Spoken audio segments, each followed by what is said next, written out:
Welcome to the Dungeon Crawlers podcast, casting light on the depths of online multiplayer gaming. I am your host, Aggelos, founder of the Dungeon Crawler Network and the main chair for this podcast. And whoever's typing in Skype, I'm really going to beat with a stick. Yeah, Isarii, I know that. Isarii, writer for MMOGames.com, Tamriel Foundry, and his own personal blog, The Errant Penman. How are you, sir? I'm good.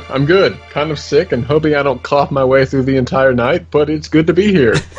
Bouncing around distractingly in my chair on my upper monitor there in the stream. I like it. I could set you up there above Brodin. That way, if you bounce too hard, you just fall over and just, crush him. All right. Should not have done all that meth before we started. Indeed. Anyway. I mean, Brodin. crush me. He lays 180? Maybe. I don't know. That voice you hear right there is Brodin, content producer and the main producer of Chocobo Raiders, a Realm recast. How are you, sir? While we're doing this, I have to teach people how to raid in 14 so I can. Wow. Okay. And finally, the one who should bring some sanity to this podcast, but I highly doubt because during the Green Room show, it was over. That's Taruha. How are you? No fucking luck there, buddy. Hello, I'm Taruha. I stream stuff. She does. Twitch She got the first cuss word in. I didn't get the first cuss word in. She took it from me. I'm fast enough. Good thing this is going to be exclusive. A lot. That's just how I am. Some of us have goals, you know.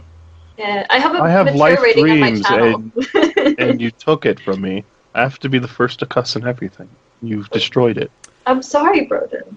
Okay, for those who don't know, this podcast is our general gaming podcast, mostly focusing on MMOs, RPGs, and those other online experiences for the Dungeon Crawler Network. This week is special because we've got some news that we want to announce about a new MMO that just came out.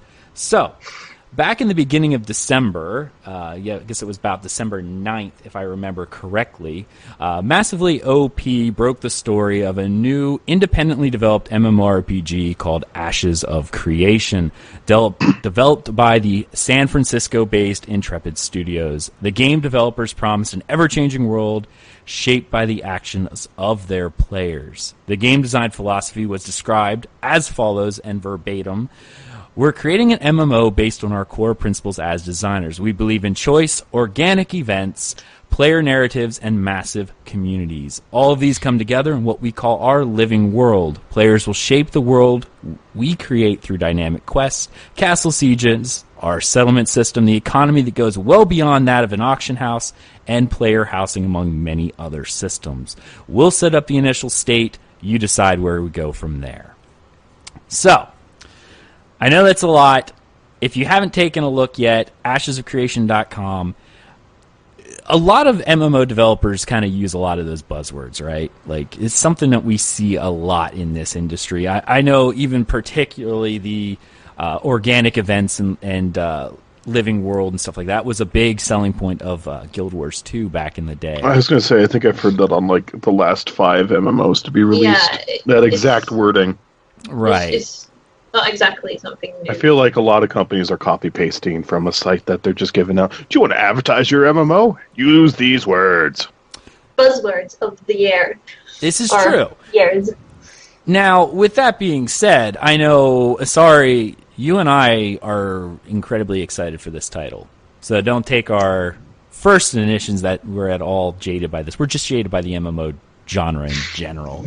But the reason they're buzzwords is because they're things that consumers want.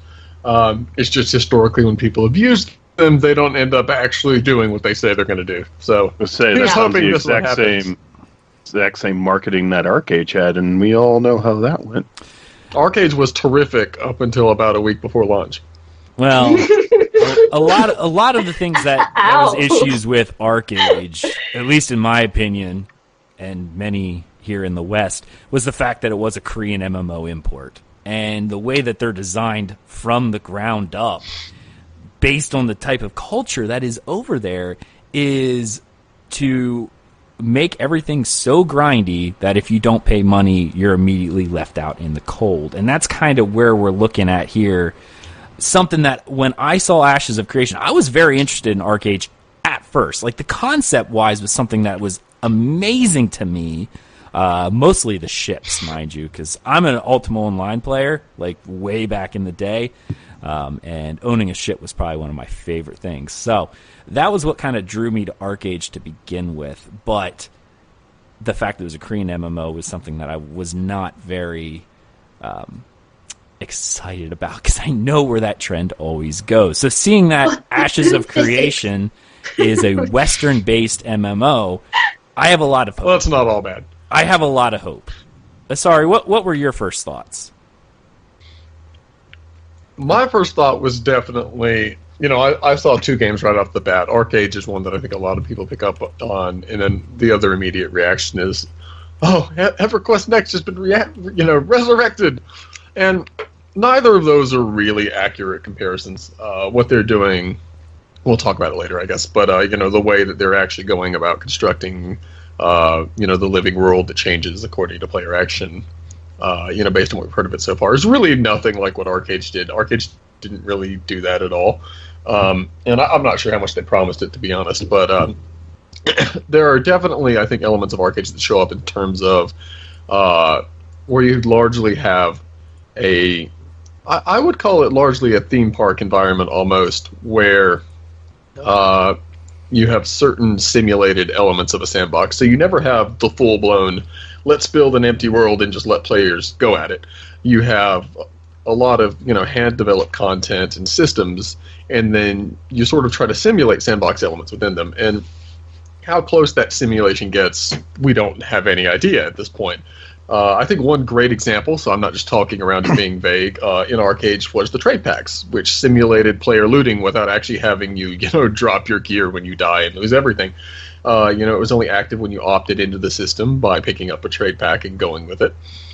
And, then when you were attacked by another player and all the trade pack itself, which was like a literal item you carried on your back, would drop to the ground and they could pick it up and take it.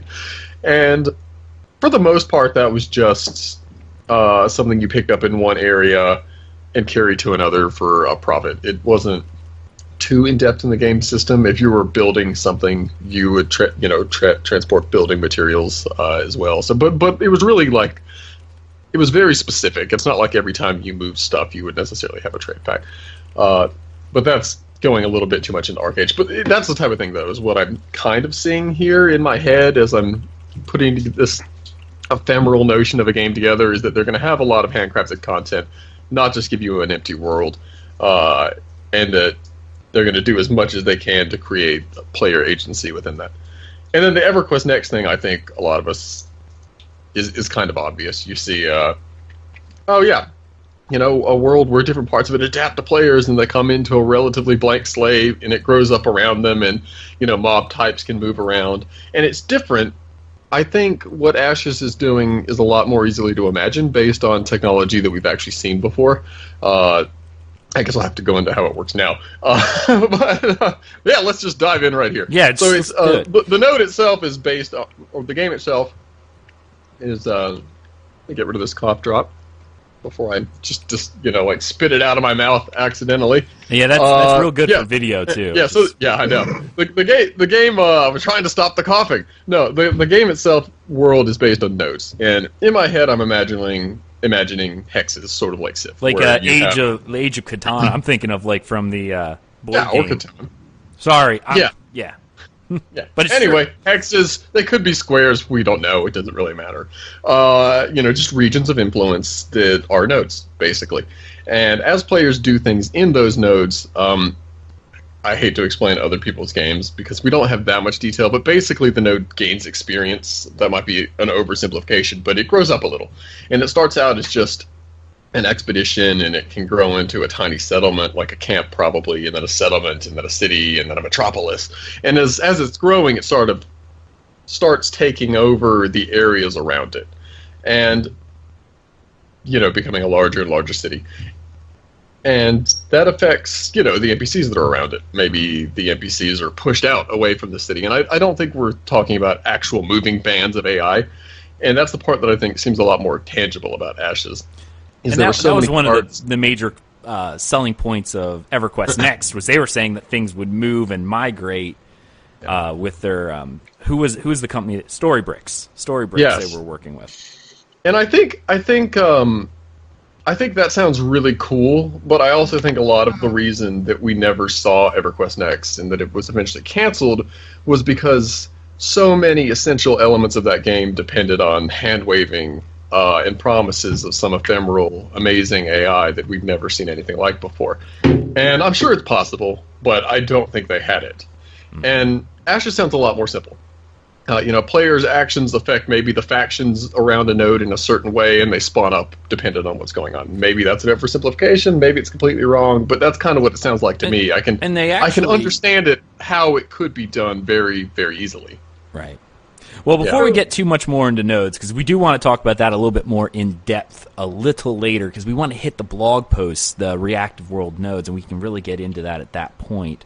But Brodin, since you're at this point well, I shouldn't say that. I was going to say you're our MMO cynic at the time, but I think Taruha's got you set there. So, Brodin. I think we're about on par. Okay. Yeah, I think we share. Right. You've been replaced.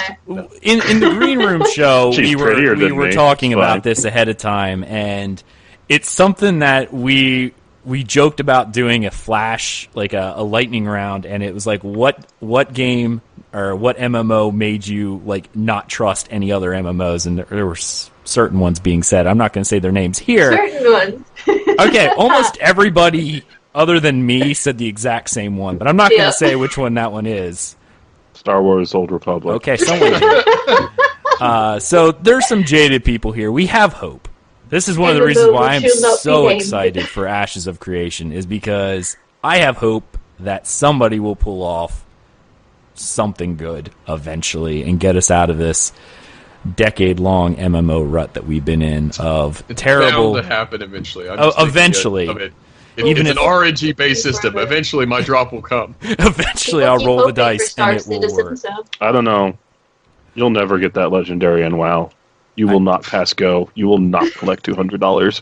All right, Brodin. What are your thoughts? I know you had some concerns, but when you first were made aware of this, probably by me badgering you like crazy, what are your thoughts? And by the way, welcome to our chat room. I see we have a couple people in there, so hello. If you got questions or you have anything you want to say, feel free, and if it's relevant, I'll probably mention it. Anyway, Brodin. If it's irrelevant, I'll probably bring it up. Yeah. What are my thoughts on what? The game as a whole? As a whole. Like very broad strokes, like when you're first introduced to it. I honestly think it's another Arc Age coming around. We're going to have to wait and see how it really does it. But there's a lot of it. I could really get into it in the nit and gritty, but there's some things I saw in the notes that we're going to talk about later, so I'll wait till then. Mm-hmm. No, there's a lot of things that I have. It depends on how they do it. Yeah. Kind of deal. I'm not hyped for the game at all. I think it's just going to end up being another run-of-the-mill kind of sandboxy game. And to be fair, I fucking hate sandboxes pretty profusely. Like any sandbox. I don't like and why is that? What drives you away from sandboxes? I get super fucking bored. Mm-hmm. You know, I get a game for story. I enjoy story. A sandbox doesn't have that. Well, most sandboxes don't have stories. And if they do, they're weak and shitty. Well, see, the last one is harder to nail down, but there's no reason that a sandbox couldn't have a story in it, and that comes back a little bit to the idea of a sand park. One of the things I wanted to talk about later, which I will just bring up now, is I actually had the opportunity to interview Steven at Intrepid, the creative director and founder of the studio, and that was kind of my first question: was how do you characterize this game? Well, I'll just read what I said. So my question. The main promise of Ashes is the dynamic world that changes in reaction to player activity within the game world, with cities that rise and fall, quests that appear, disappear, and move about, all based on what the players are doing. It's tempting to characterize Ashes as a sandbox based on that level of player agency alone, but I'm curious, what type of MMO do you consider Ashes to be? And I loved his response, and I think it speaks sort of directly to what you're saying right now, which is, here we go. Honestly, I'm hesitant to call Ashes a sandbox, not because of what sandbox is supposed to mean, but rather because of how studios have developed sandboxes over the past decade. You see, many developers have used the sandbox concept as an excuse to cut a lot of curated content in exchange for gimmicky mechanics that allow for player-generated content. In Ashes, we have the opposite approach to development. In order for sandbox mechanics to mean something, there must be curated content to accompany the player's choices, which means, as the developers, we must create a theme box-style content, but for every possible path the community may take. I like to compare our design philosophy to that of a choose-your-own-adventure book. Our story is epic, and you have the ability to be an integral part of that story, dictating the outcome in a meaningful way.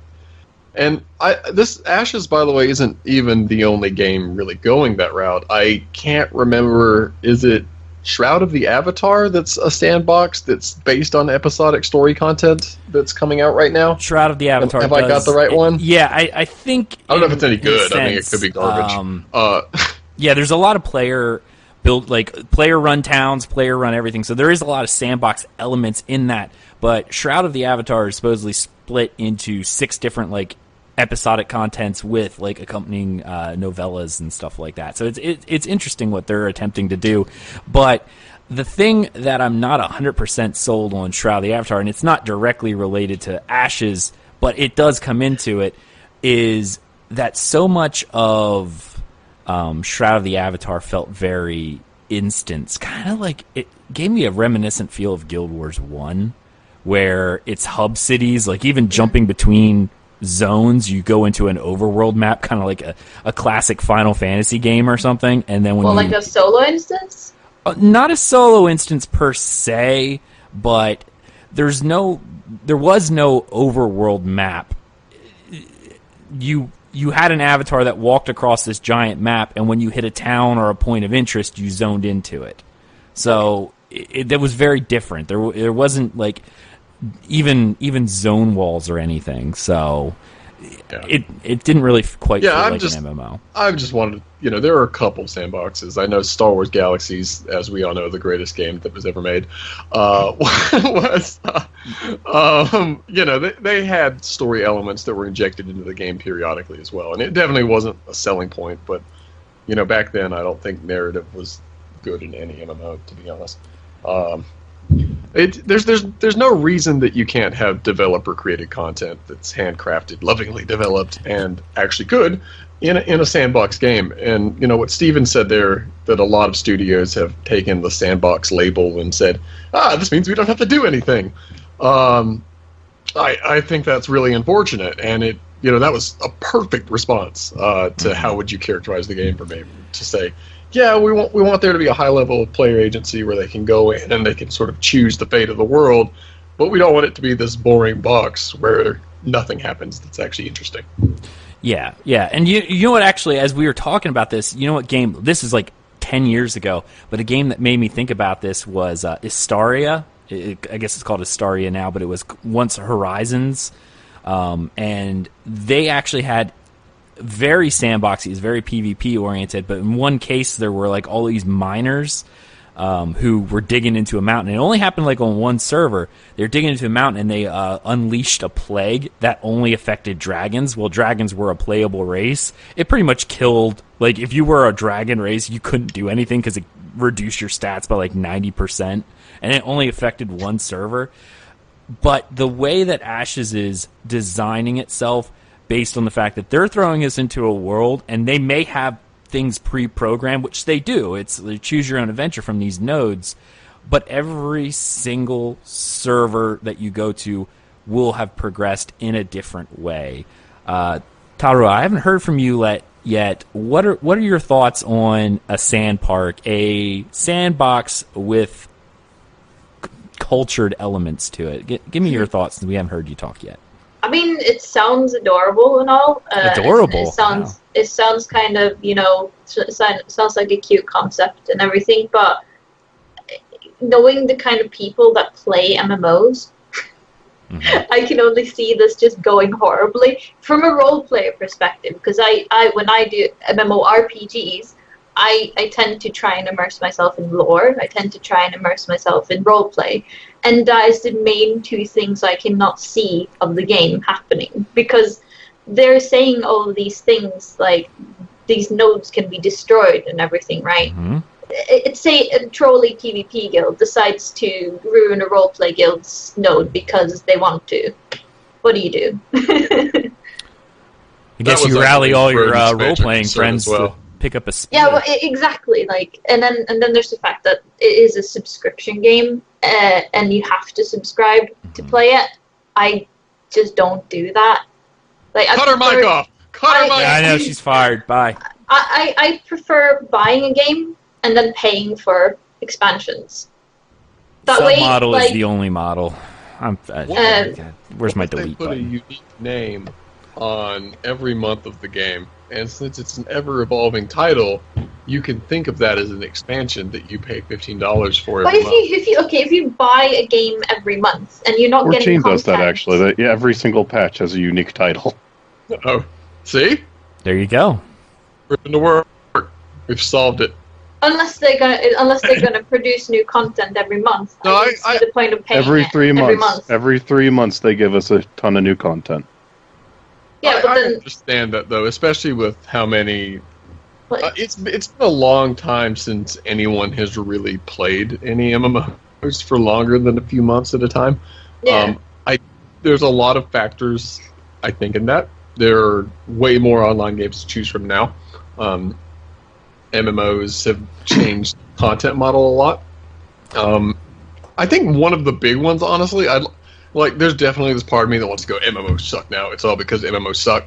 But I think we've connected a lot more with each other outside of games, and we're able to bring people from our real lives into the games with us. So you have communities that, when we were all playing Star Wars Galaxies or WoW in the BC era, that was how we knew each other, and the people in the game were a part of the game.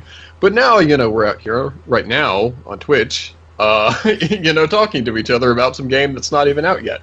And, if 3 months in, Ashes become, let's pretend we're all hyped and this is an Ashes podcast, which it's not. But so we all go in, we play it together. 3 months in, every pay-to-win feature hits the cash shop.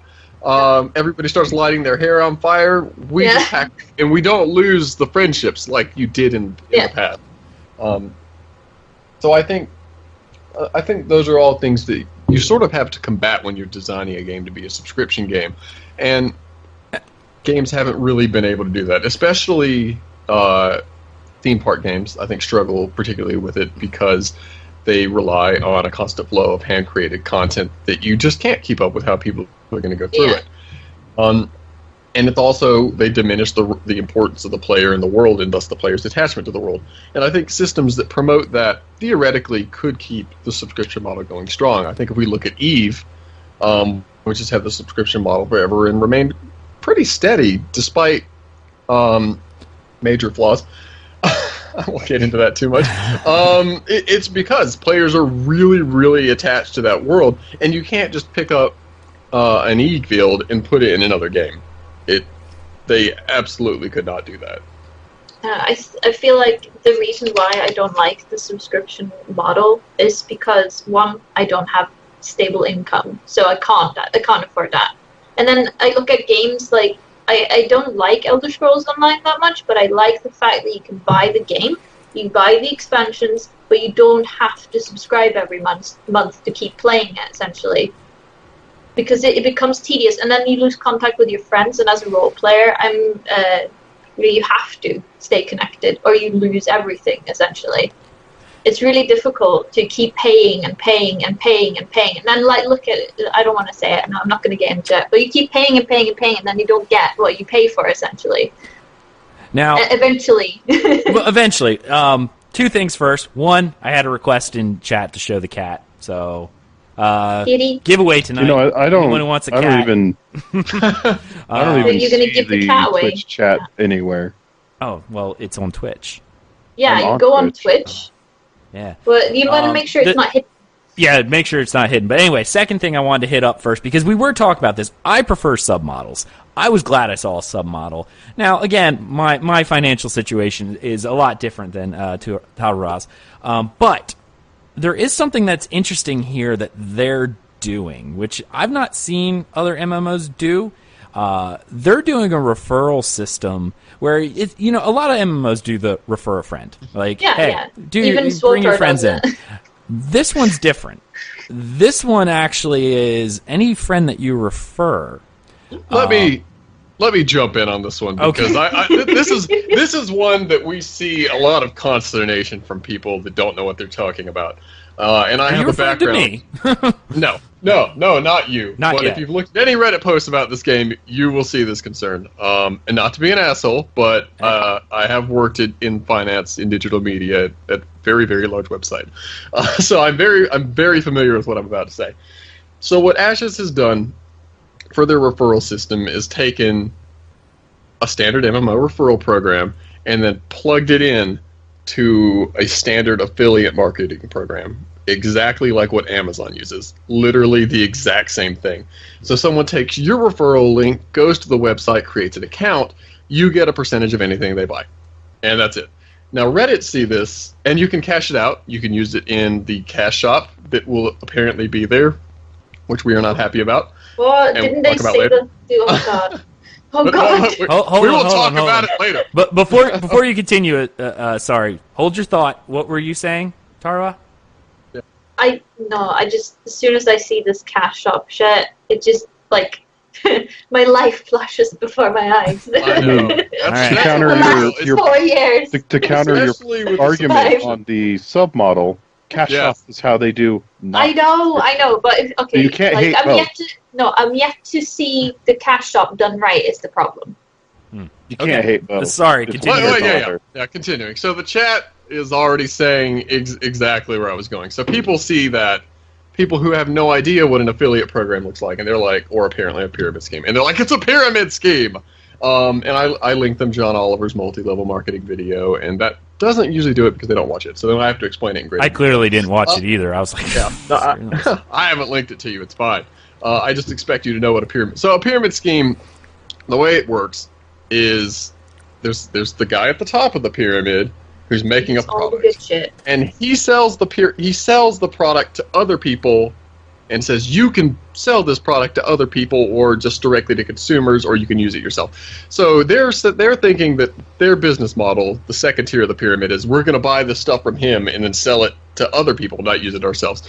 So they have to buy it up front, and inevitably what happens is you either get stuck with the product, just thousands and thousands of dollars in product, or you sell it to your friends, and then they get stuck with the product, or they sell it to someone else. And people are just getting screwed all the way down the pyramid.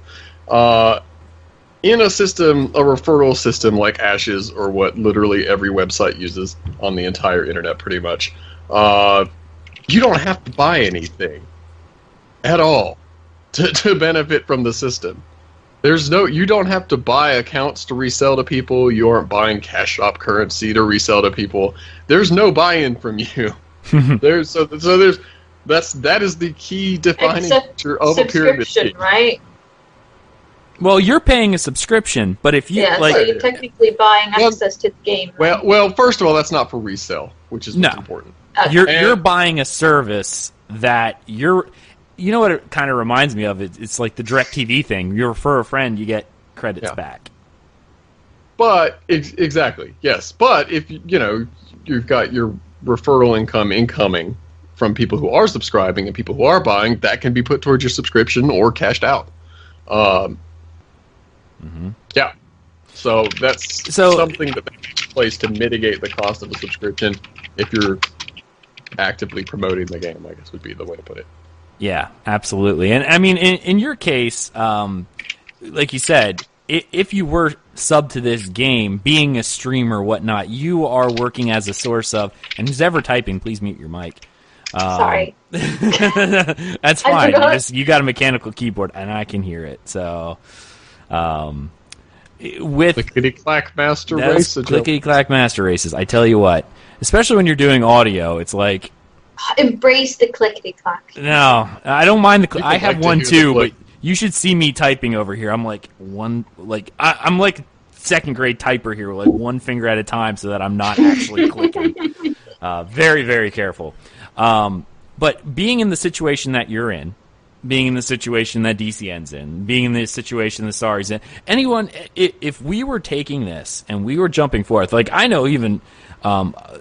You can then use your word of mouth, your streaming, your whatever, to reach out to your friends, to whatever, and you would actually maybe, through referrals, especially if you're popular enough, bring in enough to cover your sub and probably plus some at that point. So it's a neat system that I actually, it's very neat. I actually remember talking with an old friend of mine years ago, before anything like this would happen, where he was like, man, I really wish that games would, and it was just a backwards concept, but the concept he had was by doing stuff in-game, you could either get gear or you could turn gear in for cash or whatever, however you wanted to do it. He was trying to come up with a way of, could I make a living off playing a game? So he wanted to be a gold seller then. He wanted to be a gold seller, yes. If we look at how all the games in the past that have had that model have done, one has been successful, and that's Eve. Everything else has either shut that service off or has failed miserably. What model are we talking about? So, like, pay for your own subscription? Playing the Well, game? WoW does it, doesn't it? I was about to say, WoW does it, yeah. Kinda. It does. Yes, but not too successfully. Well, the prices are a bit like crazy, but they're still achievable. It's supply and demand, depending on when you're there. Like when I bought it, it was before like Legion announced, so everyone's like, yeah, that people were selling them, people had tons of them, and it was going for like nothing. Like I think I bought 6 months for like 100k gold. But then when Legion came out, all of a sudden it shot up. Like you weren't getting a 30-day for 100k gold.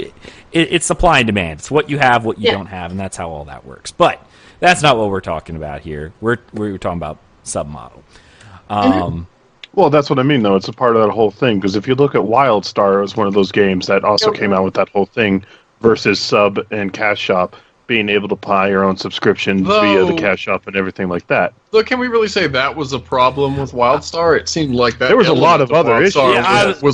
See, well, I'm just picking that one out because it was one of its big an issue with WildStar. No, I mean maybe it didn't mitigate the WildStar had a shit ton of issues. I'm not going to say otherwise. Their medicine. All I'm saying, as example, WildStar was one of the ones that was mainly advertising. It was like, you can do this.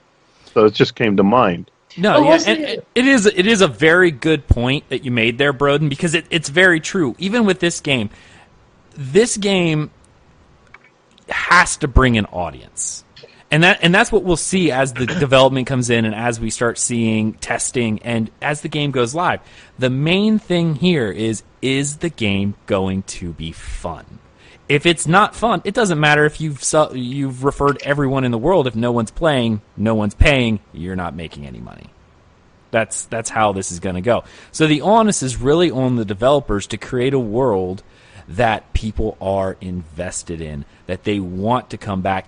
And when we're actually going to transition directly into nodes, I had a second note, but we kind of already talked about it because when this story did come out, Massively kind of broke the story sort of early, and it kind of sent off a flutter of different interviews from various sites, including MMORPG.com, and MassivelyOP had an interview with, I'm trying to remember who exactly it was. It was Jeffrey Bard, one of their lead designers. And they talked a lot about the development of the game. And part of the development that I wanted to talk about is what makes Intrepid Studios, who these people are. A lot of them were from Daybreak, which, well, I shouldn't say a lot. I said several from Daybreak. And I know there's several other companies in there. Can we please refer to it as SOE? I'm not sure I can. And I'm not sure I can refer to it. I think given the period that a lot of these people are coming from, it might have been SOE might actually be more appropriate. But when you look through the sort of resume of the games that the people worked on, things like the original EverQuest, I think Star Wars Galaxies was definitely on there. those were more SOE games, whereas Daybreak. And I see people in chat go, well, Daybreak was wants from the SOE. Daybreak comparison. There is clearly a huge difference between SOE I'm talking and about Daybreak. framing, yeah. Ooh. Yeah. Feelings. Although, Feelings in the chat. I do think it's kind of funny. I think SOE, like, as a memory, has benefited greatly from, let's say, Daybreak's trajectory since being acquired by private equity. I feel like my glasses have gone from, like, a green, like, heinous tint to completely rose-colored in just a couple years for SOE. Yeah, SOE, I'm telling you. Yeah. But that's not where they are now, and thank goodness it's like rats on a sinking ship with that company. But anyway, so they're back here creating this game. Now, they were formed, I guess, back in late 2015, and I believe the brainchild of this thing, the whole founder, and the one reason why I wanted to bring this up, founder and creative director Steven, I'm going to try to pronounce the last name. We talked about this. What did we say? Sharif is what we said? It was one of two things. Sheriff or Sharif? I'm going with Sharif. Sharif, okay. Being the creative director, sorry, you were mentioning that he was part of a very large guild in Arcade. Yes, Steven was the leader of the White Order in Arcade, which is a notable Arcade guild. I actually was working on putting together an alliance between our guilds in the Arcade localization alpha. I don't know if he knows this. Before my guild imploded when the game started going in the toilet. When the game wasn't good. My guild did not make it out of the alpha. We saw the writing on the wall there. But it was a really good game other than I don't know. We had all just come from ESO, and we were still freshly salted at that point. I really didn't like Arcade, so good MMO is. No, I think played Arcade for 5 minutes. Reissues aside, it was actually pretty good, No, especially the boat stuff. But no, stuff was amazing. But we went to their guild city, and he showed me around, and I can tell you that he was definitely a person that takes really understands the systems of the game he is playing, and as a gamer was really, really, really organized. One of the most organized gamers I've ever had the experience. What was his character's name again? Sorcerer. All right, now let's preface this by the unofficial official title of ERP Overlord. Yeah. You are a big role player, so I can understand why that is. Like, that's why I'm so worried. I hate it when people that don't appreciate role play try and make an RPG. There are far worse names it could be. I'm thinking back. Yeah, it could be Warrior. I seem to remember playing Terra and seeing someone on a high elf, and we all know how boob physic Terra was, and her name was Super Moist. But anyway, let's go ahead and move on. I like that. I'm doing my favorite RP name of all time. I was on my Age of Conan server, which was an RP server, and the guy's name was Popsicles. But he RP'd the shit out of that name, and he insisted that everybody pronounce it Popsicles. Popsicles. And he was a gladiator. All right. Yeah. There's my anecdote. All right, transitioning back to the actual game itself. But I will say that is, I think Steven being a notable figure in Arcade let's say, corroborates. I think that people see a lot of the good parts of Arcade in Ash's early design. Right. I don't see any good parts in Arcade, so I don't know what the fuck you're talking about. If he's a hardcore gamer, it's good that he's developing an MMO that he wants to see, essentially, as an MMO player. If he's got experience with playing lots of MMOs, and he goes in and he wants to make, what he wants, essentially. I think he's a little bit of a cynic, like all of us. Oh. Everybody else that has been playing MMOs. Spirit. It's hard not to be. I believe Steven's story, especially after Arcade, was, wow, let me off this wild ride. I'm making my own. And here we are, a couple months later. So I'm on board with that. I want to believe. I want to believe. I am transitioning, so. Are you sure you're not segueing? No. Transitioning, he wrote a blog on the main site ashleycreation.com called A Reactive World Nodes, where he goes in and tries to explain the core concept of these nodes. And the reason why I really wanted to hit this up is I know, Brodin, when we first talked about this, you had a lot of concern, and I know a lot of people in our own community had this concern about how nodes are going to work, and it can be a built-in griefing tool. A built-in griefing tool. So for its model and its cash shop and its refer a friend, if you're trying to make a game that pleases to everybody, but you also put in a giant griefing tool, it's going to fail because people are going to get pissed and quit. So, I think there's a couple things we can dissect there. The obvious one is you're trying to make a game that appeals to everybody. That's impossible, and it's not really a good plan, if we're being honest. No. Right? No, it's not. I agree, but pleasing no one. And I'm not making the game. Okay, well, I mean, I don't think you can really attribute that plan there. I'm just saying, like, look at World of Warcraft. It at least has the choice. You could be a PvP server, you could be a PvE server, you could be an RP server, whatever. However, you willingly make that choice when you join that server. But depending on how they do it in this one, it can just kind of be, you know, if it's like ESO where it's a mega server and PvP only, you're going to have built-in griefing. Well, it's not a mega server, I don't think. They've talked about servers pricing differently. I'm not saying it was. I'm just saying in example, in general. Well, I think there's... we talked about this earlier. I don't think you can call intended PvP gameplay griefing, really. No. Especially, I mean, we're like 2 blog posts into this game, and they've already covered the destruction of nodes. To be fair here, and that PvP element of one node declaring war on another node, which is... I want to play. I think that's like a whole rabbit hole of properly explaining that situation. Like, right, it's not just one guild that owns a node; it's multiple groups of organizations that are. What I want to state real quick though is I played Warhammer Fantasy back when it was still the game, and it had the best PvP, which was Castle Sieging and stuff like that. I personally don't have an issue with it. Okay. I'm just speaking from like a development standpoint. The game's going to be successful or if it's going to fail. I think if they built in a griefing engine where people can willingly go around and troll an entire community, it's going to cause issues. I mean, like, you can have one guild ruin everything for everyone, essentially, if they want to, because they can declare war on you, they can ruin your node. Also, they talked about this other thing as well in the world where you can set off some dragon or something and it can fuck up your node. Well, that's based on how the node progresses. I mean, but I mean, like, this is a major It's still issue going to be griefing. something that a guild, a group of people that a lot of assholes are on the internet are going to group sleep, up and do it. And yeah, if you're asleep, who's going to defend your little city?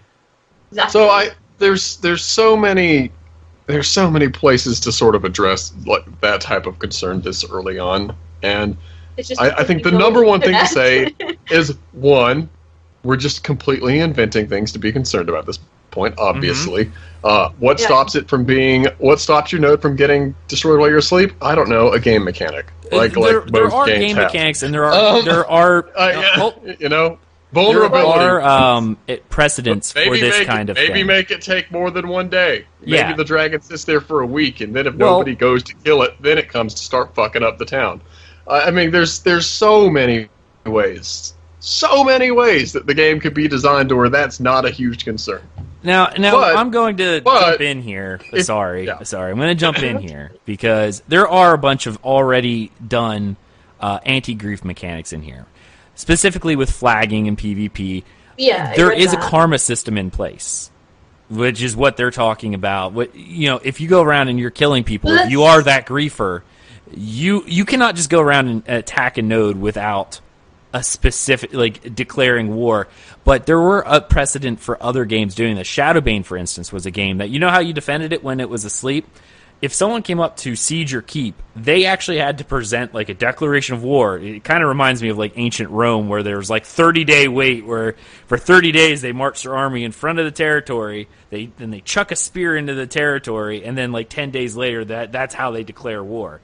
There are ways to limit destruction of nodes by other players by making it take time. Such as you cannot attack a city until you declare war. During that declaring war period, you enter a siege period where no one can really attack, but in that time, you're like, okay, within 12 hours, we can launch an attack. In 12 hours, can you get enough? That's just a random number. An interesting point about the karma system, by the way. The sort of declare war mechanic, as I understand it, is something that's done between nodes, competing nodes. Yeah. Could be wrong, by the way. And nodes are controlled through a whole political system where, basically based on property rights, so different of different sizes. So large guilds might be able to inject themselves into a large guild slot to greatly oversimplify it, while individuals will be in there as well. So don't let people with massively negative karma own property. Yeah.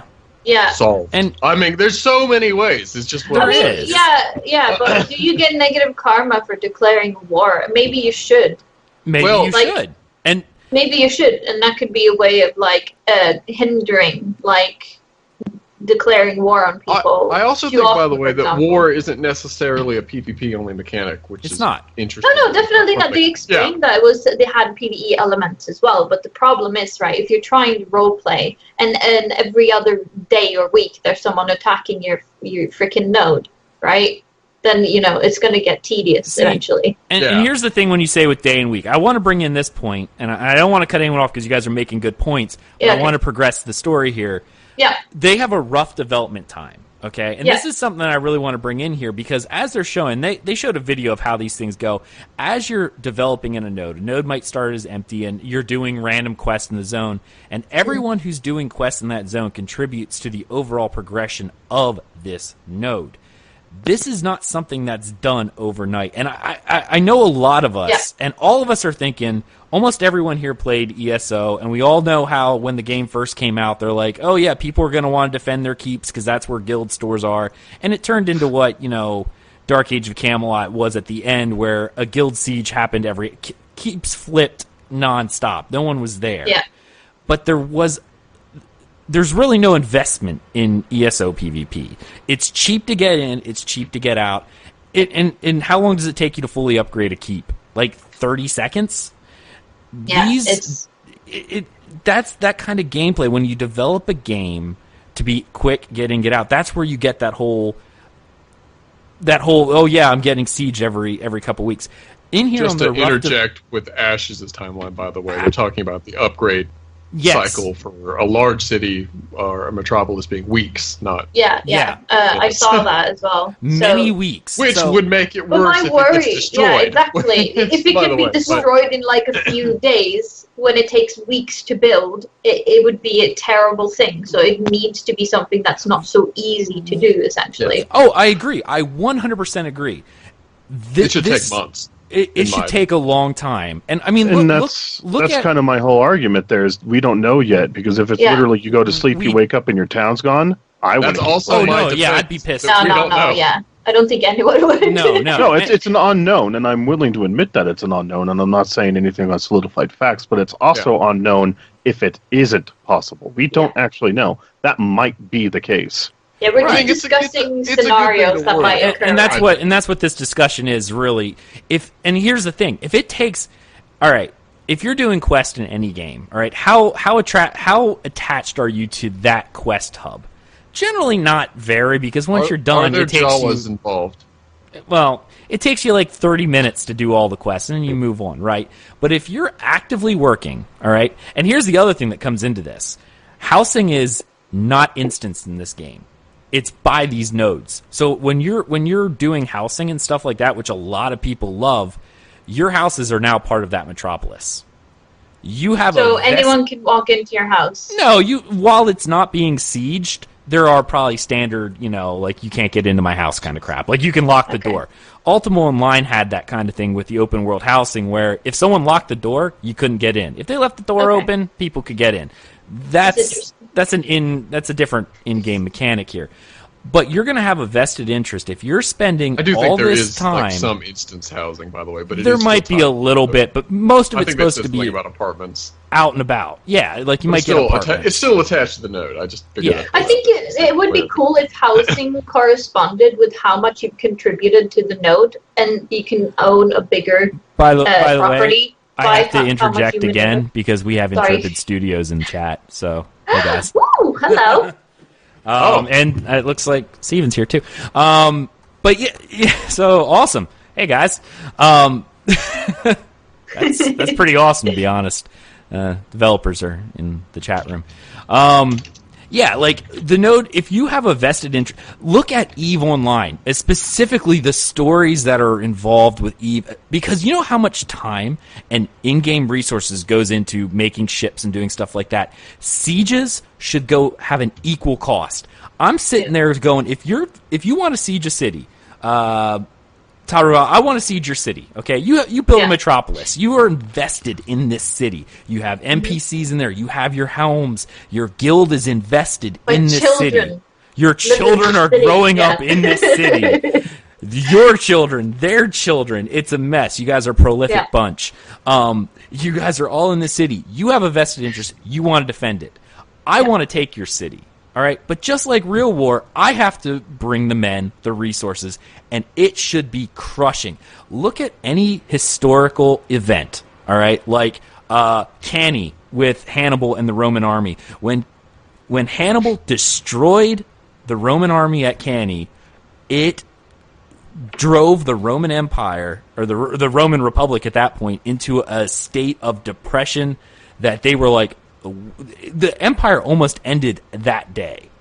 That's how expensive I believe sieges should be. It should be something where, like, if I'm taking that city, I'm putting everything I got into it, and if we lose, it should be a gamble, right? Yeah, if we lose, I lost everything. I'm bankrupt. I'm on the streets. You know, like, you have to put considerable time, effort, and energy into both building and taking a city.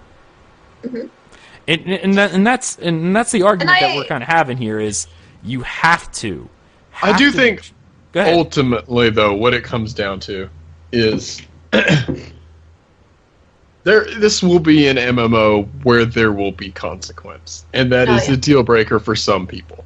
Yeah, and I think I agree completely. It should be balanced. If you take, and I think it will be. I think it's common sense that if it takes months to build something up, you can't let a bunch of assholes just come in and tear everything down overnight. Yeah, just stomp over on the day. Yeah, like that would be awful.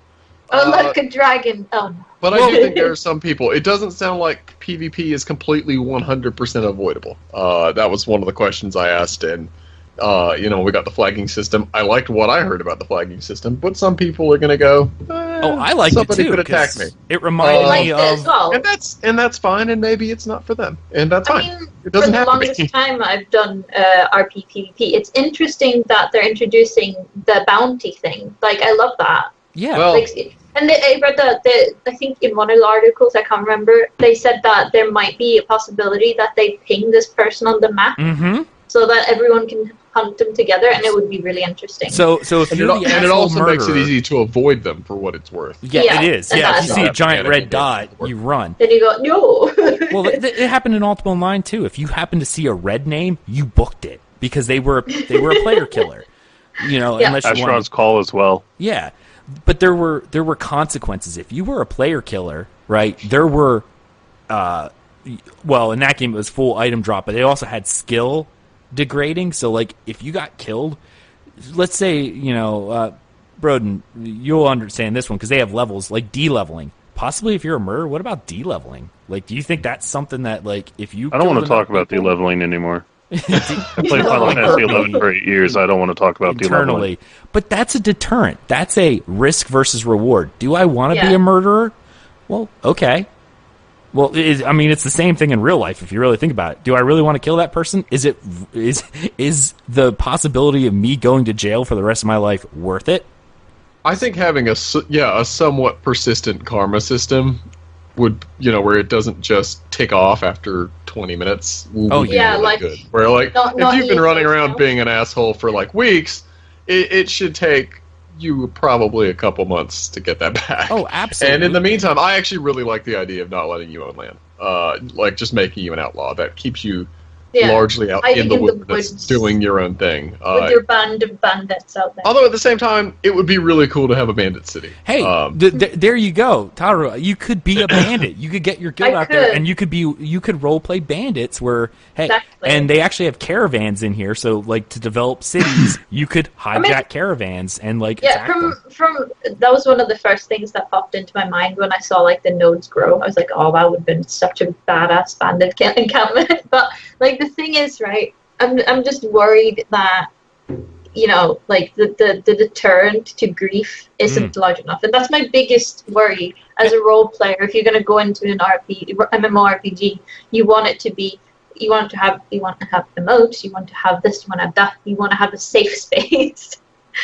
And I believe they did say there will be some safe areas, but regardless of that point.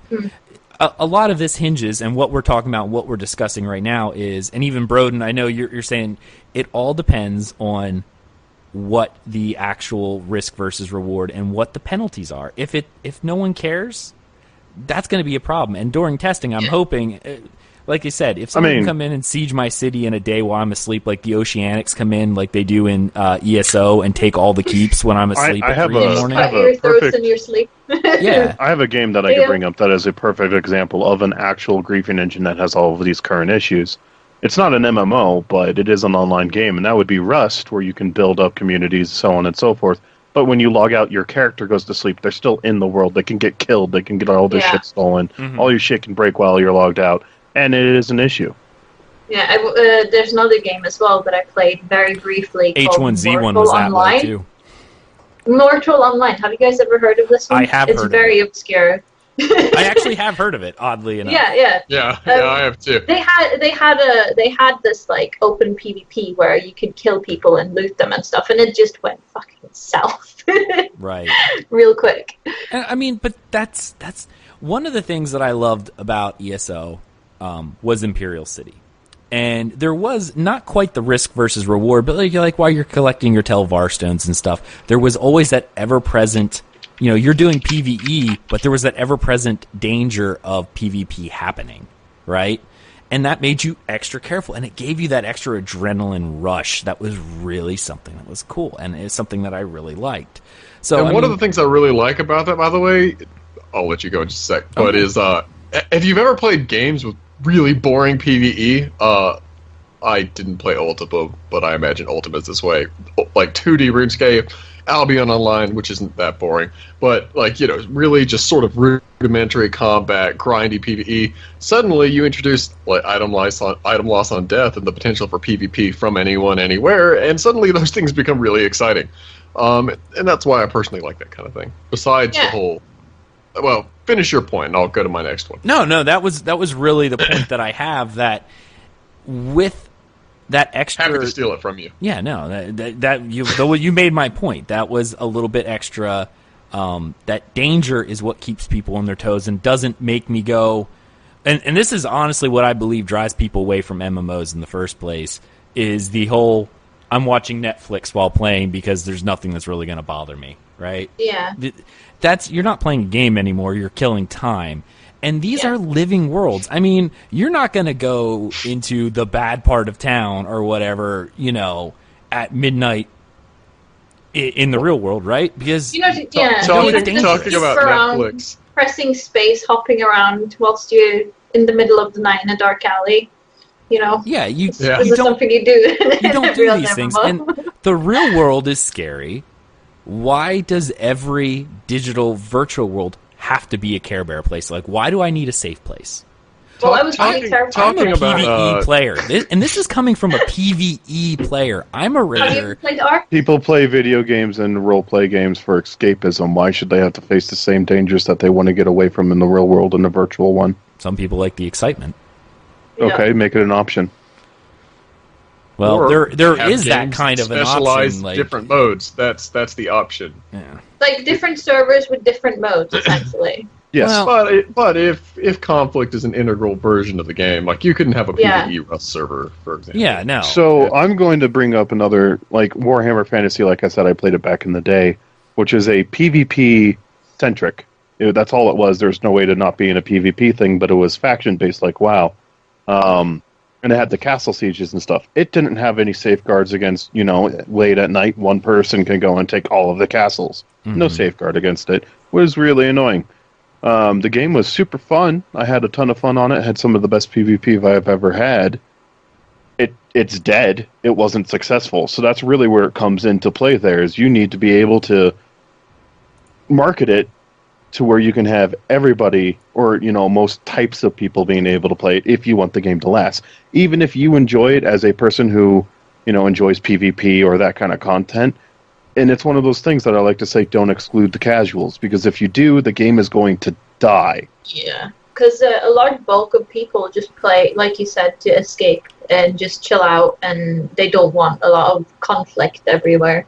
Indie But games I do have a suppose- bit of a step up there, by the way, in terms of dying economically. If it's a sub model, though, a lot fewer players. Well, I mean, generally, to be Eve good. Like, up until I mean, recently even look was at a Eve. sub-model, and still is realistic. technically, yeah. I mean, their free-to-play essentially is nothing more than a free trial that never demo, ends. yeah. It's a demo, but that's semantics. I mean, that's the thing. This game is not for everyone. I get bored of a lot of games where there's no consequence. I loved Ultima Online, and that's like 20 years old, but that game wasn't for everybody, and it's not for everybody. Yeah, you are not everybody. I am not everybody. You are, in fact, the minority when it But our comes to that. point is that a game doesn't have to be for everybody. It doesn't, and we'll look My at. my point is, And when my- they've tried to do that in the past, it hasn't worked. That's how we got My- into this whole my decade point of here, crap though, is MMOs. Was everyone Warhammer. was trying to make World of Warcraft, Well, which was for everybody. here's the Yeah. issue, though. My thing is, like, Warhammer, ton of fun. It was one of the best MMOs I played in a while. Wasn't a good MMO. I just had fun because Yeah. the castle sieges and the PvP was amazing. It died. It failed because it failed to cater to more than just that niche group. And since it's a subscription model, which Well, Ashes of Creation is, and it launched with like half of the promised content. not still, in it. but There it died. It That's did die. the ultimate standpoint. It did. It was die. fun. It wasn't for everybody. It failed. Yeah, it did. If you like the game, it doesn't matter if it's not successful. As a person who's making a game and you want the game to stick around, those are actual consequences you have to think about. Yeah. If the person who's making the game was like, well, no one's going to play this game, but I don't care because this is how I want it, then it's not going to be around, especially if it's a submodel, because it takes money to keep running games.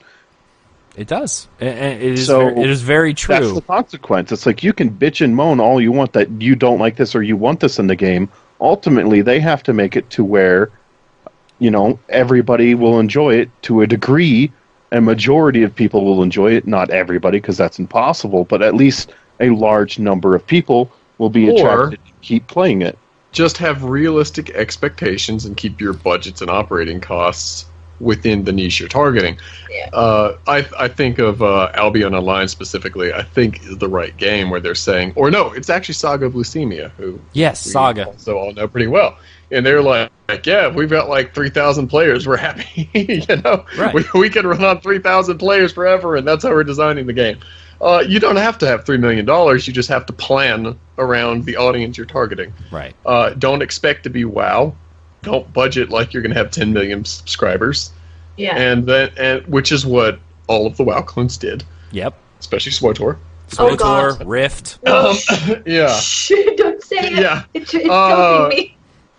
There's a lot of emotional scars there for some people. So Yeah. I'm But traumatized. I did want to say two things that I've got before I forget them. The first was when you were talking about Netflixing in the background and people getting bored doing that in MMOs. And it just made me think of this one was an Albion one, a funny little anecdote from that game I remember. We were trying to get some chests. They spawn on a timer in the open world, and it's a predictable timer, and then they show up on the map. And so they get mobbed. We're sitting there waiting. We're like spread out around the chest so that we can have, we can see people coming from different directions, basically, and everybody's sitting there, and you've got your game sound jacked way up because you can hear horses from a couple tiles away. And when we came in, we all dismounted though and snuck in, so you never know. I loved that because of that intensity. Because if you died in that game, you lost all your shit, and that wasn't good. I know the second thing though was from an RP standpoint. I played Age of Conan was one of the free-for-all games I played, and I played that on an RP server. And I think that games that have PvP with consequence, or even just with free-for-all, are awesome with RP. And I know, if your RP town gets destroyed, that totally blows and is awful. Yeah, but if it's... But the tavern RP would stop, right? Yeah, fuck tavern Sidetrack for people who've RP'd before. But RP adds so much cool shit to a free-for-all PvP system, where you've got your backstory, and maybe the other people are cool people, but you hate them because their RP is terrible.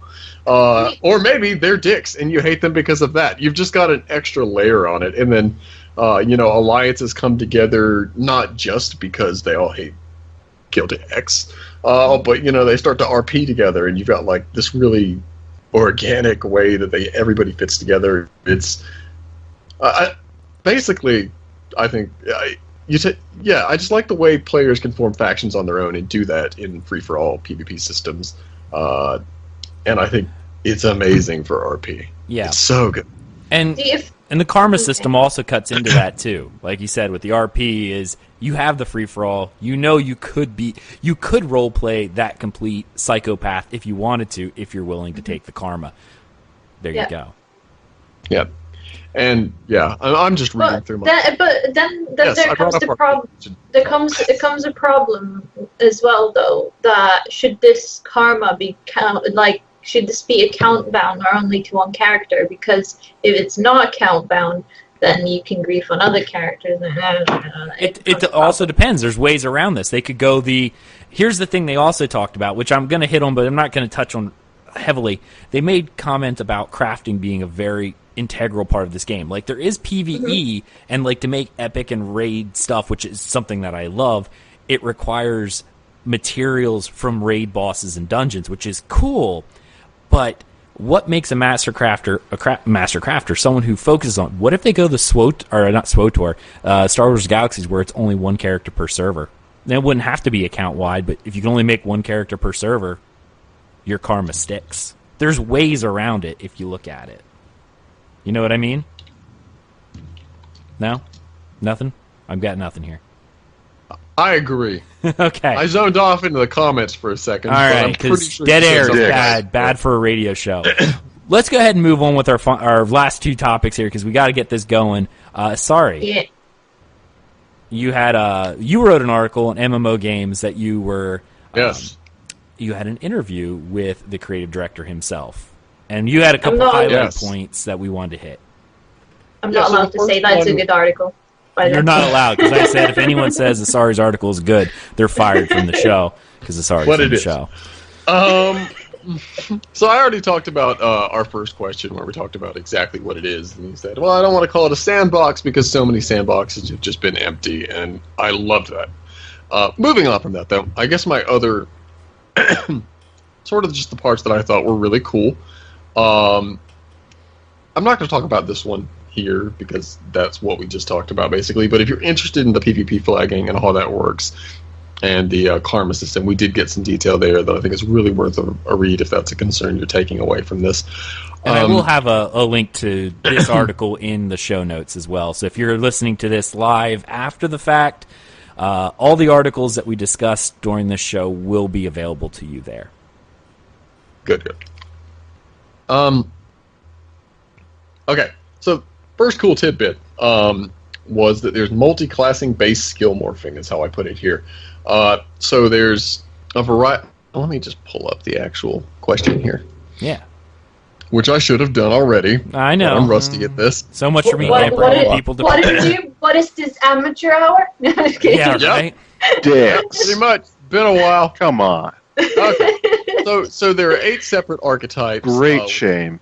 The exact archetypes you'd expect. Shame Fighter, on tank, you. rogue, Shame on your cow. ranger, mage, Shame on- summoner, cleric, and bard. Your corgi. And you could combine those basically with a second class. Mhm. And like a that Final sounds Fantasy-ish. pretty familiar to us all. But instead of like in a game like Arcade, you got extra talent trees, extra abilities. Final Fantasy, you got a few cross-class abilities. In this one, what's really cool is that you'll take aspects of the one class and use them to modify the abilities of the other. Like More like the ESO example and that the was morphs given- then. A little, yeah. But with Question multi-class. there, though. Are there going to be trap morphs and shit? Because that happens in those games all the time. Who knows? Maybe. That I don't shit know. pisses me off. I've got my one example, damn it, and I'm going to give it. So a fighter has a skill called Rush, which allows him to rush towards a target, and upon reaching the target, deal X damage with a chance to knock the target down. If that fighter were to choose a mage as his secondary archetype, becoming a spell sword, he would gain access to certain augments that he could apply to the primary skill tree. So, using Rush as an example, he could choose to apply a teleportation augment to the Rush skill, which would allow the skill to now teleport you to the target, eliminating the charge time on the skill. And I think that's a really interesting way of doing this kind of thing, is to let multi-classing morph your existing skills. Sounds like a lot of work. I haven't heard of it. Sounds cool though. I like the It's idea. kind of like the spellcasting ESO has been saying they're going to add forever. Yeah, right, exactly. I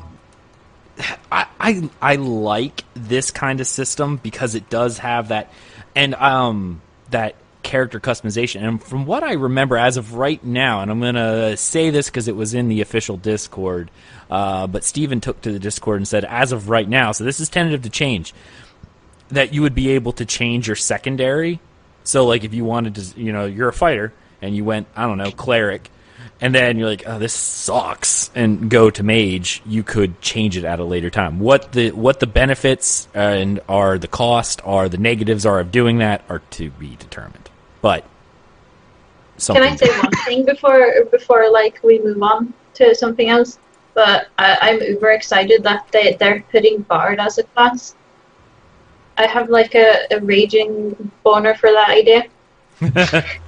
Wow. I know a lot of people are really, really passionate about the Bard class. Yeah. I hear that a lot.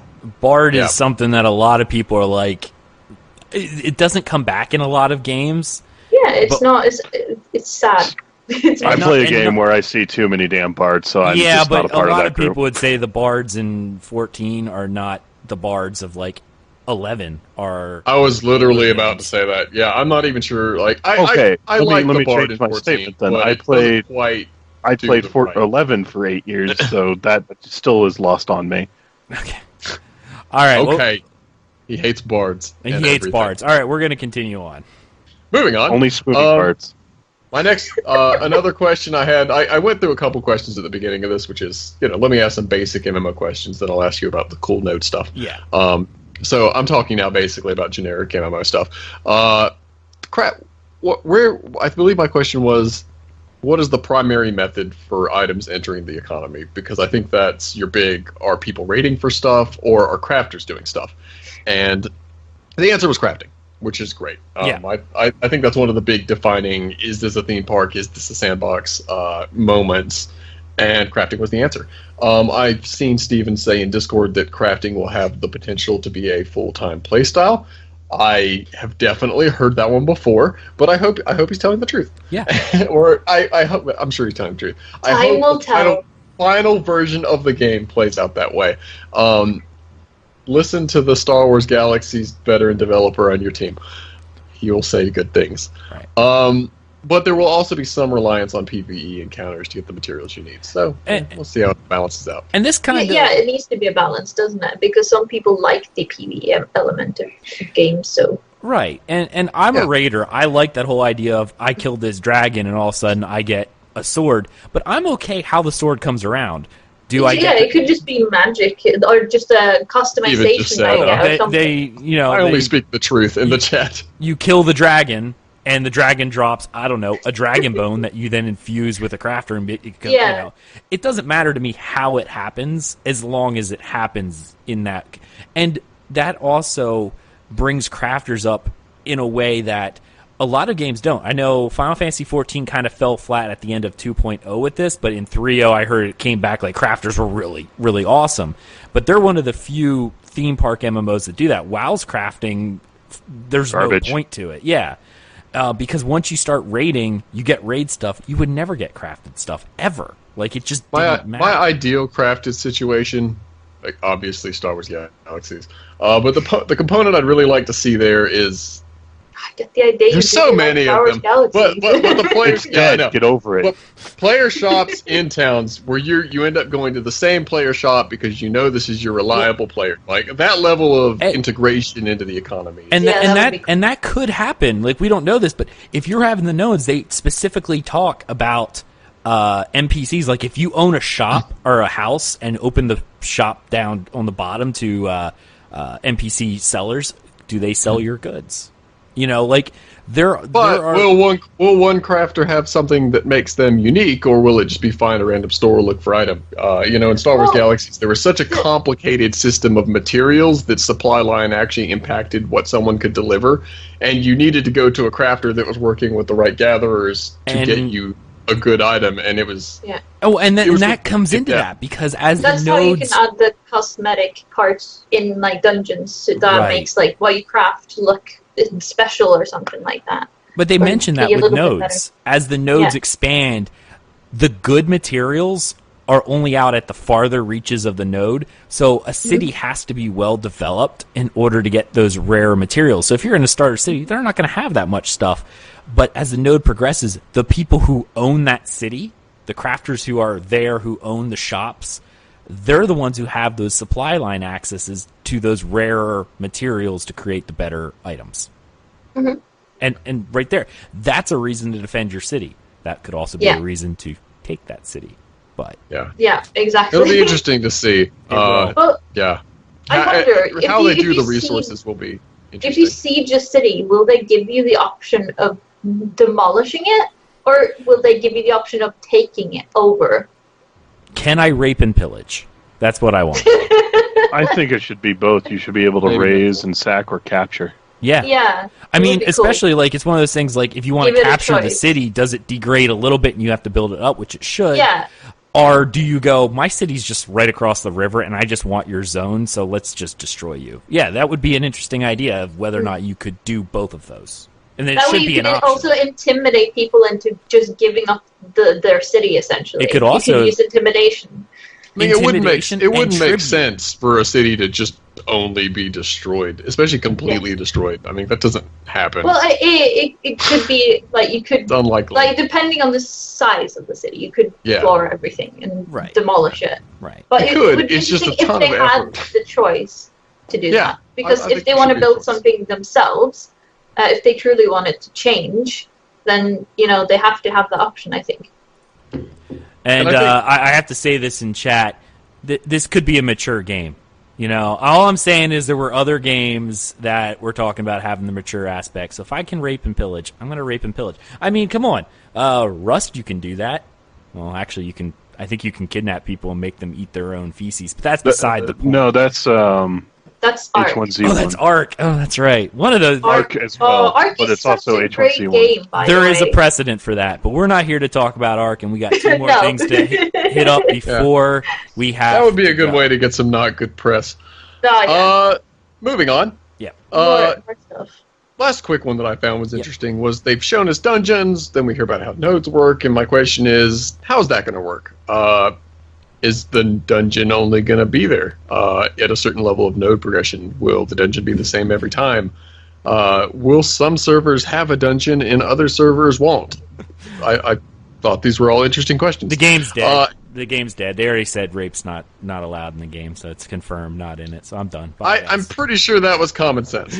But I mean, yeah, that's his but- issue with Final Fantasy XIV as well. There's no rape button. Well, Wow. I Well need to then. pillage, so at least I can do one no of those wonder two you haven't things. found an Just MMO. pillage instead. That's less You can offensive. probably pillage. I can pillage. But so the answer on the dungeons is the dungeon, it seems like, will basically always exist, but what is in the dungeon will change a lot depending on maybe that's where the dragon spawns, that type of Yeah. thing. What's going on Yeah. in the node.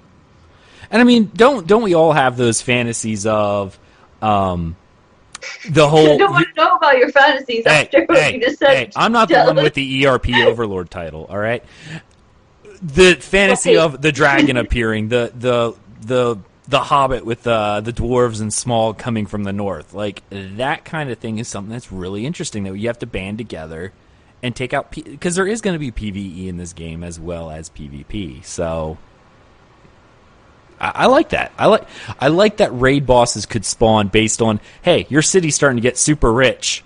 Hey, that grabs the attention of a dragon. The dragon has to seize the means of production. Dragon eats the mayor. The dragon wants to take over your city and sit on top of a giant pile of gold. We have to take the gold from the super rich. The dragon's going to build a wall and make you pay for it. Probably. But there you go. The city then becomes your new raid instance. It's like Isarii City was taken over by a dragon. Now there's a dragon raid boss in his city. Hey, we got a new raid instance. Shit. There you go, man. And every role player cursed loudly. I'm just saying.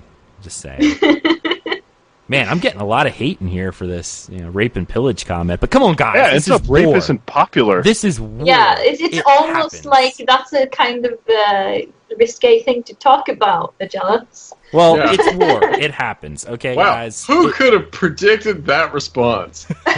Yeah. And all I'm saying is I want to rape hunt. How dare you? What are you talking about? These are the same people who are like, I need a safe place in my MMO where I can't get PK'd. I need a safe place where I can be away from Aggelos. I need a safe place where I can't get raped. Yeah, that's a good one. All right, I gotta say, Intrepid is probably one of the coolest studios ever because they just said in chat, don't worry, the dragon will make your city great again. So props to that, guys. I appreciate that. Only the orange dragon will make it great again. Only the orange dragon. Only the orange dragon. All right, we got one more thing we have to hit before we have to wrap up the show because I know I have a couple of my hosts who are hitting their limit. Monetization and general concerns. I know. This is all what we're thinking, and I know. With how modern MMOs are, and I hate cash shops. I really do.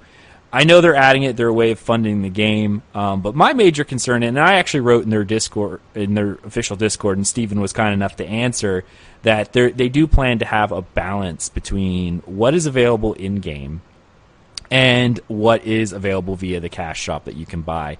One of my biggest balance will be 5% in the game, 95% in the cash shop. And Steven, you need to learn to write more bindingly phrased questions. I know, and that's it. You wasted your chance. The proof is in the pudding, Steven. Like you're fired. I'm not we're not calling you out or anything, but we've seen the MMOs how they've worked. ESO is a perfect example of this, where.